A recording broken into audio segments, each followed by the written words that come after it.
UK Environment Agency recently issued a warning. The rapid growth of artificial intelligence is making water scarcity harder to predict. The rise in digital processing power, particularly from data centers supporting AI models, is putting unpredictable strain on public water supplies. Now, in the UK, where many data centers rely on municipal water for cooling, this is happening without proper oversight or measurement. Hello, everyone. Welcome to the Analytics Insight podcast, where we explore the cutting edge of technology. And I'm your host, Priya Dayalani. Now, this is not just a British concern, it's a global sign that the infrastructure powering our digital future is being built without enough transparency or sustainability in mind. If left unchecked, digital expansion risks accelerating the very environmental crisis it's supposed to help solve, will create a lot of problems. Let's welcome Vasudha Madhavan, founder and CEO of Ostara Advisors, to discuss how strategic climate tech investments and mergers and acquisition are accelerating India's transition to a sustainable economy. Hi Vasudha, how are you doing? Yeah, hi Priya. It's wonderful to meet you, and thank you so much for having me on this podcast. Likewise, Vasudha, it's a pleasure to meet you and have you on our podcast. And I mean, the kind of discussion we will be having on our podcast today is very, I mean, I think it's kind of overlooked, but it's also very important and critical considering how a sustainable economy should be growing without impacting the digital growth and the digital future that we all want to live ahead. So let's start by telling our Sure. listeners more about Ostara Advisors. So, our listeners would like to know more about the company and its specialization. Yeah, sure. Thanks so much. Yeah, so my name is Vasudha Madhavan. We are a climate tech focused investment banking firm. What we do is we help mission driven founders who are trying to decarbonize and make the planet a cleaner place. We help them to raise funding, and also we help with mergers and acquisitions of such companies. We typically look for companies that have proven their product or solution offerings to a certain scale. They are able to raise, they've already raised a little bit of early capital, and then they are able to essentially raise, growth stage capital. That's the stage at which we come in, and we work with founders and companies that are building solutions that will make a serious impact and move the needle in terms of decarbonizing respective industry sectors. For instance, if it is mobility, then you can decarbonize mobility either through resource efficiency or using a cleaner energy source, or reducing pollution like through EVs, etc. So we look for every specific sector. We look for what are the right solutions that are helping decarbonize a space, and we look at technological differentiation, and then we work with specific companies working in those areas and help them to raise funding. We have a very, very high quality network of global climate investors, and this network extends all over the world. And we are able to position our clients to these investors and to help them, invest in these companies. Our solution is really both for the investors and for the companies, and in the process, we are helping take the whole decarbonization movement forward. Thank you. Great. Thank you for that overview, Vasudha. And I'm really glad to learn and understand more about the company and how the core specialization of the company sits at the intersection of technology and environment, especially in a market where that's constantly changing. Yeah. With that foundation in mind, I would love to dive deeper into your role, Vasudha. In 2023, you were felicitated by India Energy Storage Alliance as one of the top 40 women leaders driving the energy sector in India. And you're frequently featured on national and international media for your views on the emerging climate tech space in India. So we would like to know more about you, Vasudha. How has your journey been till date, and what triggered your interest in this specific domain, and what exactly are you looking at the company today? Yeah, sure. Thanks, Priya. So, my journey, I've now completed close to 23 years in my career in investment banking, more than almost, little more, you can say, than the last half of it. has been as an entrepreneur. I started my career with ICICI Bank in their treasury division and then moved on to Citibank. After about 3 years or so, I moved on to Citibank where I worked to set up a brand new vertical, which was the private equity and hedge fund coverage vertical. And this basically was, you can say, a non-traditional entrepreneurship kind of a role where I was able to set up something new within a much larger bank institution in India. And this gave me an insight into what my own capabilities were. I was able to essentially start off from a blank slate and create something by putting together the right capabilities for our clients and to create a business unit which could meaningfully add to the revenues of the firm, which was Citibank. So I was able to do that, and this gave me a little bit of an insight into my own entrepreneurial instincts as well. And add to that my deep belief and upbringing in sustainability. I've always followed that as a lifestyle, avoiding plastic where and keeping it to the minimum most possible extent, avoiding any kind of overuse of resources wherever one can. If it's possible to walk, then don't drive. If it is, if electricity, if lights are not required, then switch them off and so on. These are small ways in which on a day-to-day basis, avoiding plastic, avoiding creating pollution, and overuse is something that I have been been used to and been brought up with that thinking by my parents, by my mother mainly. And that has really been a very driving force for me to think along the sustainability lines. So when I was at you can say, a crossroads, when I felt the urge of entrepreneurship back in 2015, I decided that this would be the next thing that I would like to do. If I have to start up something, it has to be something which matches both my competency, which is investment banking, and also my sensibilities or my deep convictions, which is sustainability. So with Ostara Advisors, I've been able to combine these two things, and we are today, and we have been India's first climate tech focused investment bank, bringing global capital into sustainability focused businesses. Fantastic, Vasudha. Thank you for sharing your journey. And, you have been pretty much instrumental in driving the overall alignment between technology and your long-term vision when it comes to Ostara.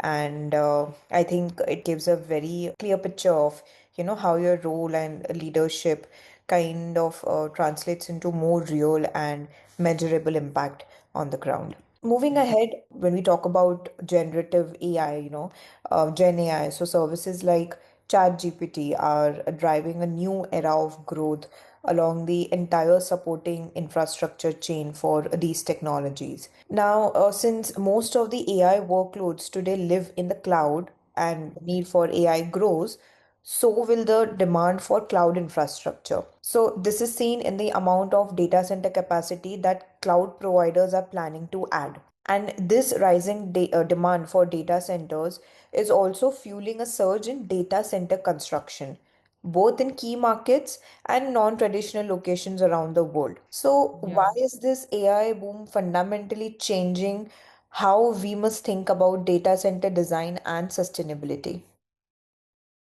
Yeah, so data centers is something that has got to happen. It's showing strong signs of growth. In fact, there's no looking back. So there is going to be massive asset creation in these areas over the years to come. And this means that more and more physical data center infrastructure is going to be built, and this all of this is going to require energy to not just set up but also run and operate it on a regular basis.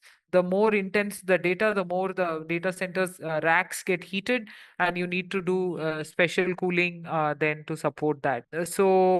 I think we need a new, essentially what we are right now in the cusp of is on the cusp of development and growth and technological development. But we also need to balance it with sustainability. So how do we create a solution which does not stop the growth of data centers but is also able to create sustainable alternatives to whatever has been going on till now?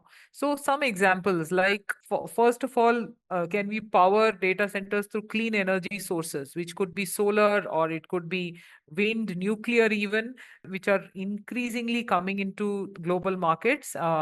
by some of the large data center companies like Google, etc.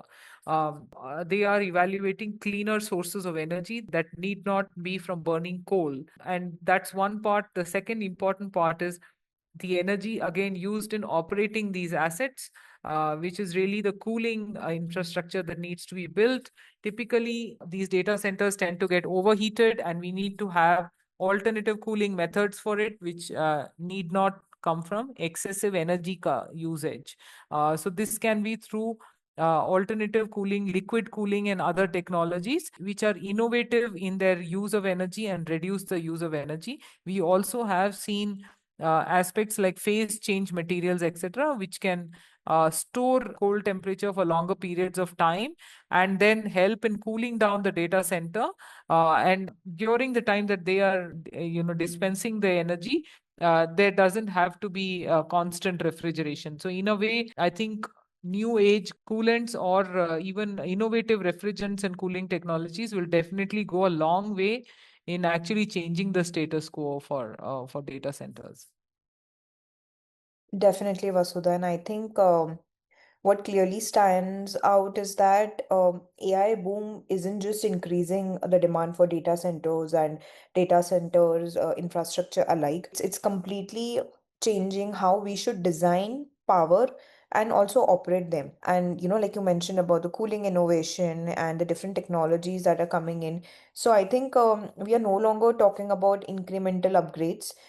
We will be witnessing a very important structural shift where we are focusing on energy efficiency, cooling innovation, and even the overall sustainability, which has to be embedded to the core, and it's not treated like as afterthoughts how earlier the era was.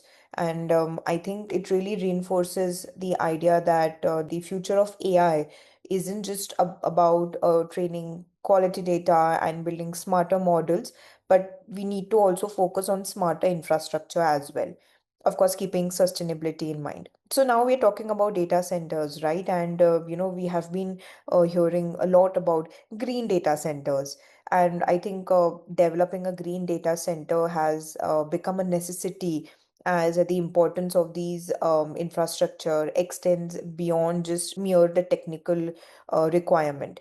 So, with substantial energy demands for operation and the need to develop efficient cooling technology, I think that there particularly it's a very interesting field for achieving sustainability. And even the global data center market is expected to grow at a CAGR of 7.5% in the next decade.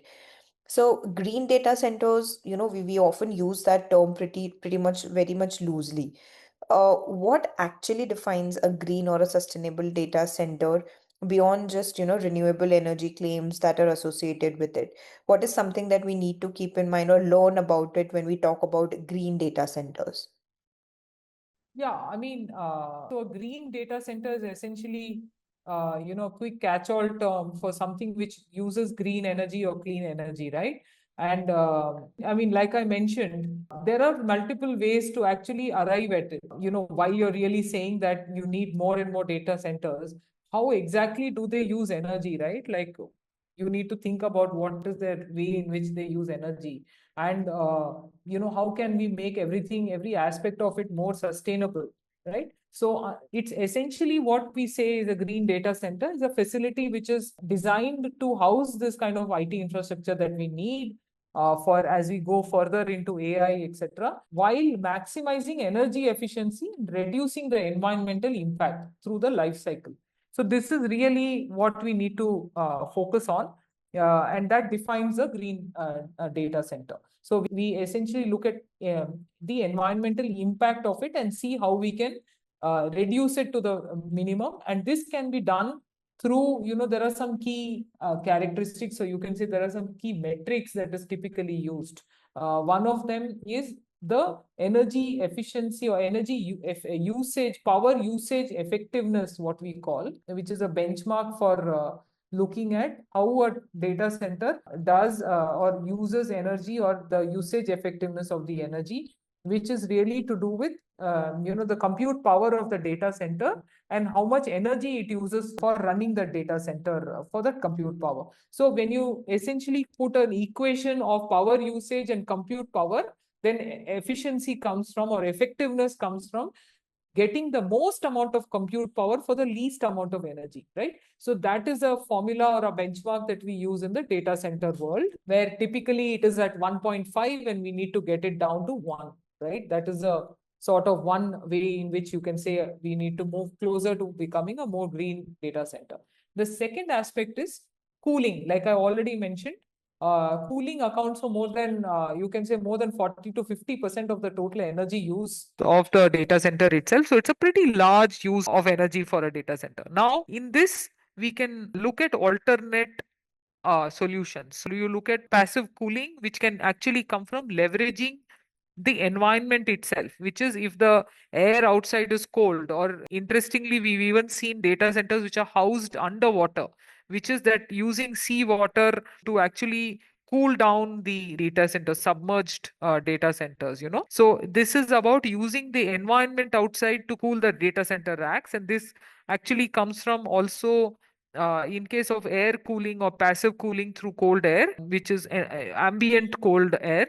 What you can do is you create ways in which the racks lose heat automatically, or the design of the racks is such that the heat loss is done through a exchange of temperature from outside. Okay, the other way to do it is through liquid cooling, where essentially you make non-conductive fluids pass through the data centers. Okay, and this helps in again creating a solution where the heat is taken away from the racks, by these liquids, or which are these fluids which are helping in the cooling. So these are two, three ways. And obviously, if we can get more and more of renewable energy sources to power the data center, we are going closer to becoming a more green data center. The other interesting thing which has also emerged in recent years is to actually recover the waste heat. So all these data centers are emitting heat because they're running at very fast speeds, and they are running vast amounts of compute. So the heat that comes out can actually be recovered through innovative processes and can be repurposed to provide heating, actually, or heating or other for even industrial processes, etc.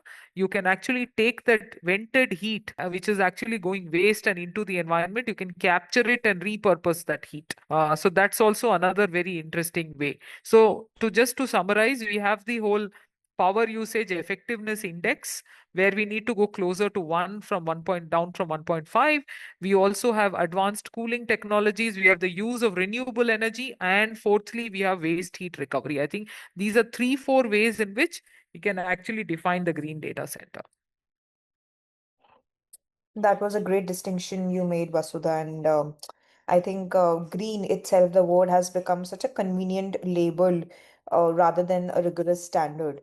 And I think when we talk about building a green or a truly sustainable data center, it's about talking more about system level efficiency and accountability, and Yeah. not just where electricity comes from or how we are trying to save the electricity and other resources. I think this goes clearly much deeper than buying just renewable credits.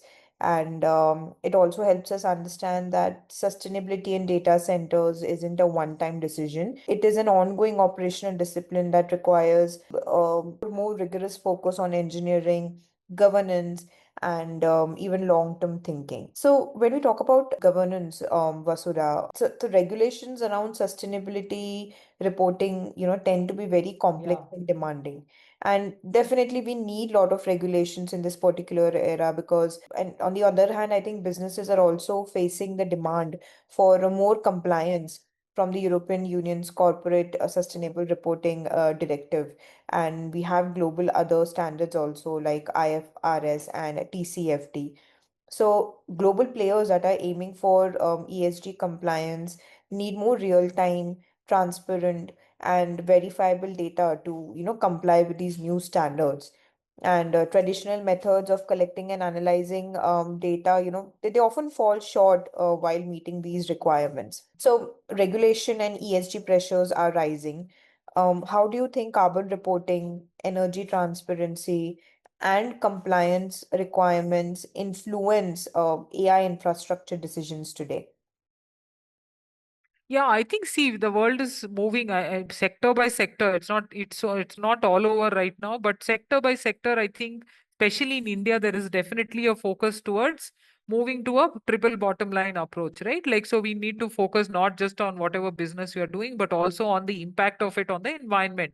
So we also look at the carbon impact, the energy impact, and as well as business and other, which are really more measurable financial metrics. So for achieving this triple bottom line, there has to be obviously some sort of guidelines, frameworks, regulations, etc. And the companies need to basically align with that. And in order to align with this, I think what we need to do and companies need to do more and more on a real time basis is actually create reporting of carbon impact as a, like, put it in as a design requirement itself. So when the data center is getting created, designed, or formed, or built, at that point itself, you actually design it in a way that the carbon impact of the measurable data points are being tracked, and you can use it for regular reporting. Essentially, this requires real-time reporting through using sensors and through actually having the right methodologies to collect the data and to transmit it right to a central MIS of sorts. So this data, if the company, the infrastructure builder, is actually mindful about designing it in a way that carbon reporting becomes a sort of natural outcome of running the whole show, then we will be able to move closer to real time monitoring, and helping real time monitoring, and also helping in and also being able to fulfill some of these mandatory disclosure requirements, which not only are slowly coming out in India, but definitely if you're in the EU, etc., data centers already have to report on water usage, pollution metrics, etc. Yeah, so there is a growing need and demand for environmental accountability. So definitely, sustainability and energy impact monitoring has to be inputted, or has to be a part of the initial design and setup of the data center itself. So that has to be factored in at the time of planning the capital that you need and so on. So it can't be, something which is an afterthought. I agree with you, Vasudha, and I think your response clearly highlight how AI infrastructure, decisions need to be made, and it shouldn't be focused only on the performance and cost alone. And I think it's also I'm also glad on the other hand that this increasing pressure and rising pressure of Mm. regulations and compliance is kind of pushing companies to think more Mm. holistically, where they need to balance innovation with sustainability and aligning the AI growth with long-term accountability. And Mm. I think that's when we can probably see like a complete shift where companies are focusing on more responsible AI adoption, where the infrastructure that we are building today, it's not meeting just the technical requirements, but it's also environmentally and regulatorily defensible as well. Yeah. And so, on one hand, we are seeing the rise of AI and data centers, and we are expecting a significant transformation because we are also seeing the rise of AI and the pressing need to combat the climate change that we are witnessing today. While the sustainability challenges posed by AI are often highlighted, the technology's potential, the AI's potential to enhance the sustainability of data centers is frequently overlooked. On one hand, the data intensive workloads generated by AI will see that the consumption power will soar to unprecedented levels, and we will demand more energy in high capacity data centers. However, the technology itself can also unlock transformative efficiencies within these facilities, paving the way for next generation data centers that can be both high capacity and sustainable. So, a very direct and a simple question I would want to ask is, can AI itself help solve the sustainability problem? Yeah, sure. No, we see a lot of emergence of AI-based systems in a lot of the sustainability solutions that we look at. So essentially, I mean, you can take many use cases where, AI is coming in, monitoring of, even things like in renewable energy production. You can AI is actually being used to predict the wind and solar energy output in advance, and allowing grid operators to think about demand, supply, and all in advance. So even in energy, renewable energy production, AI is having a lot of different applications, right? Another key thing that we have seen is AI based solutions to increase energy efficiency in industrial use cases. So if you look at like hard to abate sectors like steel, cement, etc., we actually have seen more and more such solutions. In fact, there are software platforms that are getting built that will be on a real time basis, will be monitoring how much energy is being used by from manufacturing processes in a steel or a cement plant, and seeing if the energy itself can be either optimized, or the source of fuel that is being put in can be also optimized, and what can be the energy consumption reduction which can be done in these hard to abate sectors. So often in these hard to abate sectors specifically, it's not so possible very quickly to shift from coal or thermal or different kind of fossil fuel heat or energy sources to renewable sources entirely. In those cases, AI can play a big role in actually monitoring energy use and bringing about efficiencies even in case of fossil fuel use. So even if you reduce the use of fossil fuel by 10 to 15%, I think that still moves the needle before you even make the transition to clean energy. So these are kind of areas where, in at least in energy side of it, AI can be used. Another important use cases has been in the smart grids. We've known this sector for many years, more than a decade or more, where it actually plays a role in automating or creating a more technology enabled grid which can integrate, which can take feeds from renewable energy sources which can be distributed. So as you know that unlike a thermal power station, you have solar and wind energy production has to be done on large scale with vastly distributed assets spread out over a larger sort of area. When you have such kind of sources, you need technology to be able to gather and channel the energy into the main grid, and AI and smart grid applications can actually help in this. This is something that has been used for some time. It has been evolving. We've also seen AI in multiple other areas, like including in circular economy, and it is also there in electric vehicles.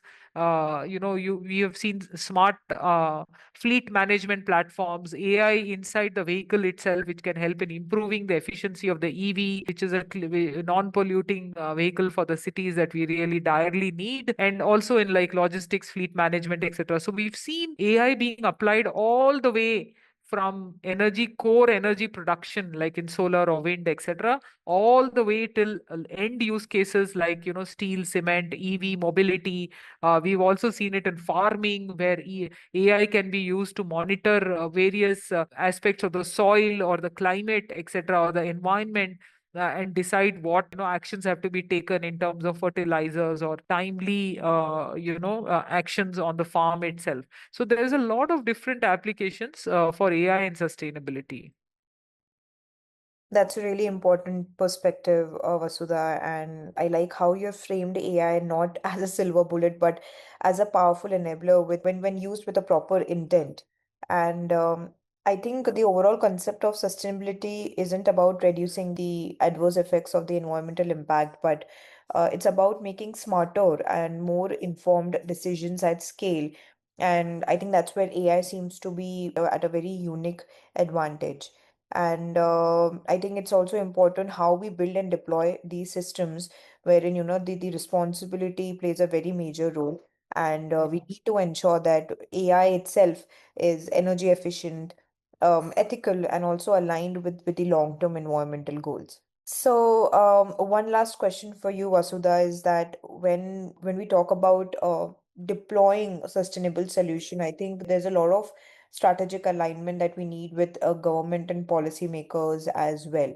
So, whether you're shaping a national strategy or driving enterprise adoption, the role of these government enablers and policymakers is very important to ensure that we are turning AI's promise into more tangible gains. So, what should enterprise leaders or policymakers should prioritize to ensure that AI growth doesn't outpace the environmental capacity? Like you're saying in terms of hardware development, etc. Like, Yes, I mean, while we are witnessing the AI growth, it shouldn't be something that we are placing a lot of burden or harm on what the current environment can provide to us. So, what is something that, these people should come and should prioritize that the balance is maintained, where, the environmental capacity is not something which is not able to provide or not able to give enough space or scalability to AI growth. yeah, so I mean, see, this goes down. I'm not an expert in AI, but from what I understand, I'm not a technical expert on AI or anything. But based on what I've read, etc., I think most of the enterprise applications, need more small language models, and they can provide the same utility as compared to large language models. Now, essentially, what we are talking about is a move to more compute efficient AI, right? Which is that the same outcomes can be delivered with less compute.